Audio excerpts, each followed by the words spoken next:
மொத்த travel time வந்து 32 hours எடுக்கிறாங்க.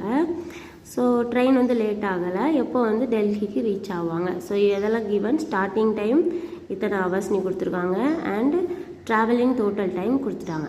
ஓகேவா? ஸோ நம்ம ஸ்டார்ட் பண்ணலாமா? ஸோ எப்போ ரீச் ஆகுறாங்கன்னு தான் கேட்டிருக்காங்க. ஓகேவா? ஸோ நமக்கு தெரியும் எப்போ ஸ்டார்ட் பண்ணுறாங்க, அடுத்து எவ்வளோ ட்ராவல், ரெண்டையும் சேர்த்து பார்க்கும்போது நமக்கு ரீச்சிங் டைம் கிடைச்சிரும். கரெக்டாக? ஏன்னா ட்ரெயின் வந்து லேட் இல்லைன்னு கொடுத்துருக்காங்க. ஸோ 22.30 எவ்வளோ ஹவர்ஸ் ஆகுது டோட்டலாக 32 ஆட் பண்ணால் நமக்கு ஆன்சர் வந்துடும். ஸோ மாடுலோவில் கொடுக்குறோம். மாடுலோ 24. எதனால 24? நமக்கு தெரியும் ஹவர்ஸ் மொத்தம் ஒரு நாளைக்கு எத்தனை ஹவர்ஸ் உண்டு, டோட்டலாக 24 ஹவர்ஸ் உண்டு. ஸோ இது வந்து என்ன, டோட்டல் ஹவர்ஸ். ஓகேவா? ஒரு நாளைக்குள்ளது. ஓகே, அவங்க கிளம்புறது வெனஸ்டே அப்படின்னு கொடுத்துருக்காங்க. ஸோ ஃபஸ்ட் இதை சிம்பிளிஃபை பண்ணலாம். Which is congruent to